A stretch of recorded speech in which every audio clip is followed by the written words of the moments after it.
Et si c'est un visa long séjour, au bout de 2 mois, vous devez contester. Mais quand vous... Alors, si vous voulez bien, je vais vous mettre... euh, alors, qu'est-ce que je... Non, non, laissez tomber. Alors, voilà. Alors, donc, pour revenir au cas de notre frère qui vient de témoigner, c'est déjà, je lui dis merci parce que c'est pas facile d'essayer. J'ai déjà vu sa question, hein. Vous m'avez adressé 89 questions. Je ne pourrais pas répondre à toutes les questions de manière individuelle. Mais ce qui était très intéressant dans l'exposé que je vais faire tout de suite, chacun trouvera la réponse à sa question, directement ou indirectement. Et donc, si quelqu'un n'arrivait pas à être satisfait, à la fin, il peut laisser la question dans le chat. Sinon, il pourra poser la question directement. Ou si le temps ne suffisait pas, eh bien, il pourra prendre contact avec moi pour reposer sa question pour que je lui réponde. De toutes les façons, je m'engage ici à répondre par mail, point par point, à toutes les questions qui ont été posées. Donc, si vous n'avez pas été satisfait, ce n'est pas grave, vous aurez une réponse par mail. Voilà. Revenir maintenant au cas de notre ami Ange qui nous pose un problème. Et c'est en cela que vous comprendrez en fait que, eh bien, tout l'exposé que je vais faire, vous avez vos réponses à l'intérieur de cet exposé-là, parce que si je réponds à la question d'Ange maintenant, vous verrez en fait plus tard qu'en fait que ce sera une répétition. Mais pour vous le prouver, je vais vous le dire, ça pose le problème de délai en fait de contestation des titres de séjour ou des demandes de visa. Vous voyez, dès que vous déposez votre demande de visa, en fait, l'administration a un délai pour traiter cette demande-là. Au-delà de ce délai-là, vous devez contester. Et laissez-moi vous le dire, pour le visa court séjour, ce délai est de 15 jours. Vous ne le saviez pas. Dès que vous déposez une demande de visa court séjour au consulat, et qu'on ne vous répond pas dans un délai de 15 jours, vous contestez. Et les voies de contestation existent et ça marche très bien. Et si c'est un visa long séjour, au bout de 2 mois, vous devez contester. Mais quand vous arrivez à faire 9 mois, ça veut dire que vous avez pété tous les délais juridiques, tous les délais, et vous êtes fort clos, et vous ne pouvez plus saisir la justice. Je suis désolé de dire à M. Ange aujourd'hui, si les choses restent en état, il ne peut se plaindre à aucune juridiction. Pourquoi? Parce que tous les délais sont pétés. C'est depuis le 2e mois qu'il devait réagir, pas écrire à ceux-là parce qu'ils vont vous endormir. C'est ce qu'ils m'ont fait en 2021. Oui, votre dossier est en cours de traitement, nous allons vous apporter une réponse, ne vous inquiétez pas. Paf, quelques jours, réponse négative pendant que j'étais à 7 mois. Plus possibilité de saisir le tribunal administratif, plus de possibilité de faire même un recours administratif préalable obligatoire. Je me suis retrouvé dans l'impasse parce que je l'ai tenté quand la préfecture est arrivée au tribunal, mais vous êtes fort clos. Depuis 4 mois, nous vous avions donné, si vous ne voyez pas notre réponse, depuis 4 mois, c'était une réponse implicite. Pourquoi vous n'avez pas contesté depuis ce temps? J'ai dit, mais les cons, ils m'ont eu. Donc, en fait, c'est ce qui se passe, en fait. Donc, vous devez faire attention. N'oubliez pas qu'il y a une politique aujourd'hui très agressive, une politique de droit des étrangers, visant à mettre tous les étrangers au dehors. Donc, l'administration profite de la moindre erreur de la part du demandeur pour le renvoyer. Voilà. Donc, pour venir au vif du sujet, voilà la réponse. Vous allez voir quand je vais développer, vous verrez que je répéterai la même chose vers la fin. Donc, c'est la preuve que toutes les questions qui ont été posées, vous avez des réponses directement ou indirectement. Alors, le droit des étrangers, je vais vous épargner des considérations légales et tout ça, l'évolution. Je vais juste vous présenter deux parties. La première partie, c'est comment entrer sur le territoire français, sur le territoire français. Et la deuxième partie, nous allons parler de la contestation, du contentieux du droit des étrangers, plus généralement. L'entrée alors sur le territoire français. Hein. L'entrée et l'installation, bien évidemment, c'est ce que nous allons voir. Et dans un premier temps, nous allons voir les visas et dans un deuxième temps, nous allons voir les titres de séjour. Hein. Excusez-moi, je vais répéter peut-être ce que vous savez déjà, mais il y a beaucoup de personnes qui sont connectées depuis la Côte d'Ivoire, depuis le Bénin, depuis le Sénégal, qui comptent quand même venir en France et qui voulaient également avoir des informations. J'ai vu des questions qui m'ont été envoyées. Dans les questions qui m'ont été envoyées, j'ai vu des questions, de telles questions, et c'est pourquoi je me suis donné le devoir d'insérer cette question des visas. Alors, il y a les visas peuvent être regroupés en trois catégories. En trois catégories. Il y a les visas de transit ou de court séjour qui ne permettent pas l'installation en France.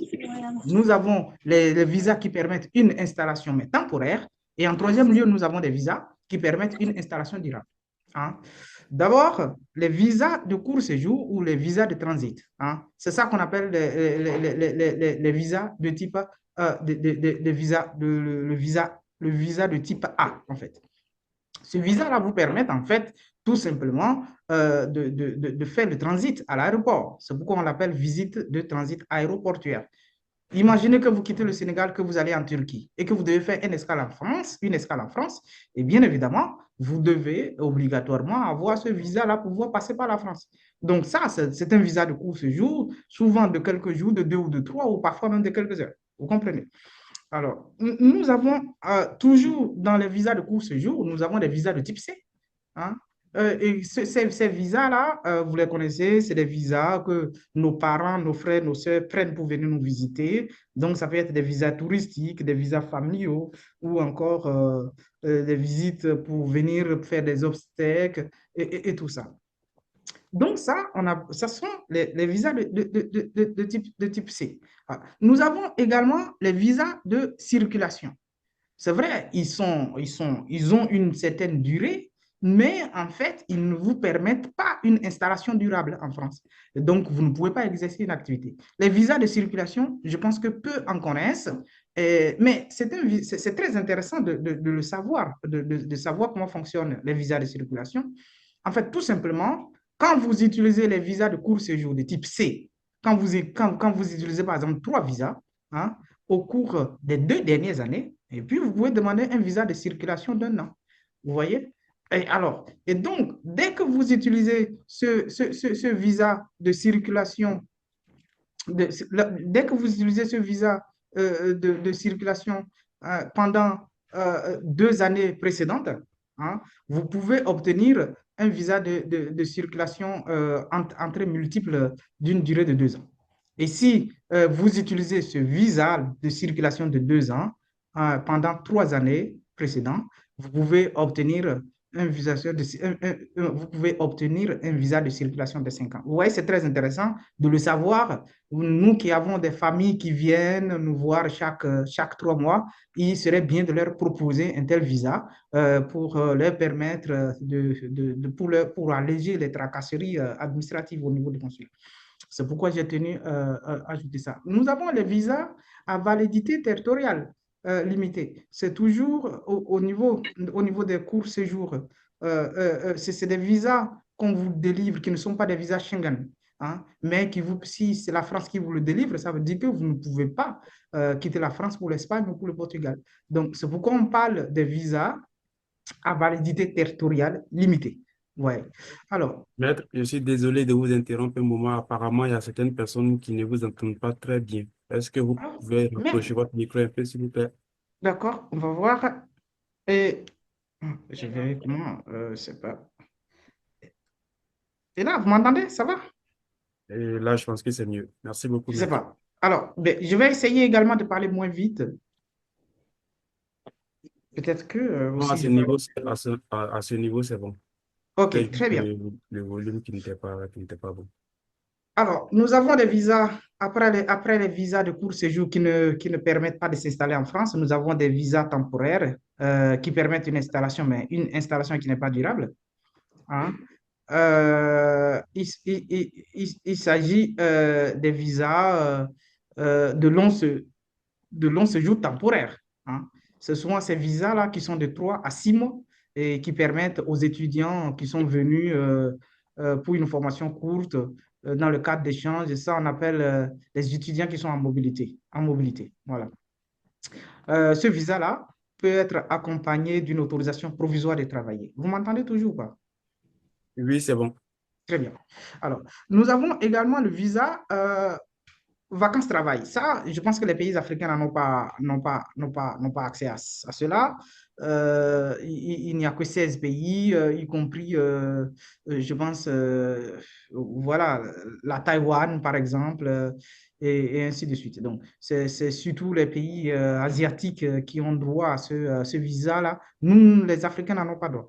Voilà, le visa vacances-travail, il vous permet de venir en vacances en France et de travailler en même temps. Nous avons les visas pour mineurs scolarisés. Il ne saurait dépasser 11 mois. C'est pourquoi on l'appelle un visa temporaire. Ce n'est pas un visa étudiant, hein. C'est un visa mineur scolarisé. Et quand il vient, alors il doit demander un visa étudiant à sa majorité. Vous voyez? Et sans ce mois, qu'il pourra s'installer durablement en France.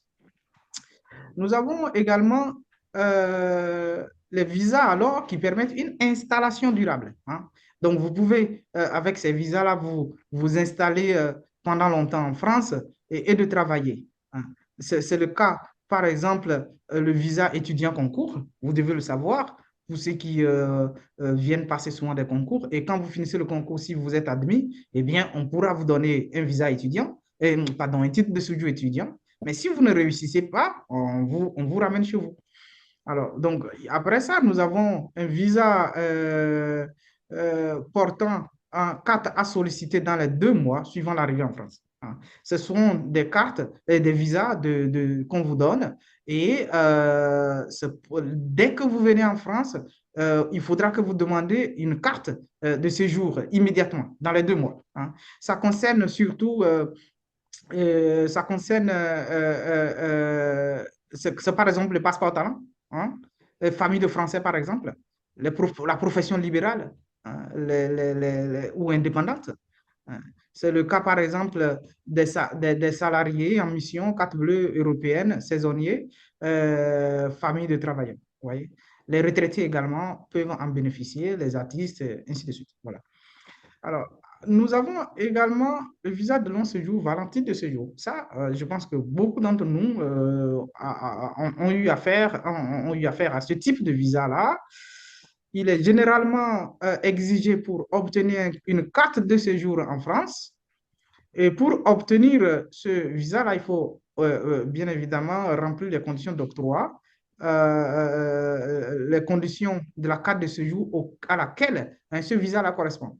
Exemple, si vous demandez un visa étudiant, ça veut dire qu'après, dans un délai d'1 an, vous devez, dès que le visa s'expire, vous allez demander un visa étudiant. Vous voyez? Donc, vous devez alors remplir les conditions du titre de séjour étudiant pour bénéficier d'un visa étudiant. Voilà, hein, c'est ce que ça veut dire tout simplement. Euh, il y en a de différents types, hein, et celui qu'on connaît le mieux, c'est celui de l'étudiant, bien évidemment. Il y a également les visas salariés, il y a les visas époux de français, les époux de français. Voilà, quand vous avez une femme ou un mari français, voilà, on peut vous délivrer une carte comme ça, un visa comme ça, vous disant, mais si vous arrivez en France, il faudra que vous sollicitez une carte vie privée familiale, par exemple. Ça concerne également les passeports talents, je vous en avais parlé tout de suite. Alors, pour cela, vous devez remplir ce qu'on appelle un formulaire sur France Visa, et ça, vous le savez. Et là, vous savez, il faut satisfaire à quelques conditions, l'hébergement, qui peut prendre la forme d'une attestation d'accueil quand on n'est pas étudiant. Et l'attestation d'accueil, vous savez, elle se fait à la mairie. Ne vous inquiétez pas, nous sommes en train de réfléchir avec la fédération pour revenir sur ces thèmes-là de manière spécifique, comme des petits séminaires. J'aurai le temps peut-être de vous expliquer tout ça. Et l'attestation d'accueil, quand vous voulez, par exemple, faire venir votre mère ou votre sœur, hein, il faut prévoir une attestation d'accueil et ça se demande à la mairie de votre lieu de résidence. Mais quand vous êtes étudiant, vous n'avez pas besoin d'une attestation d'accueil. Une attestation d'hébergement seule suffit, signée par quelqu'un ou vous démontrer que vous avez un contrat de bail et tout simplement, ça suffit pour les étudiants. Alors, voilà ce que je tenais à vous dire en ce qui concerne les différents types de visas. J'ai été très général parce que, en fait, on n'a pas assez de temps.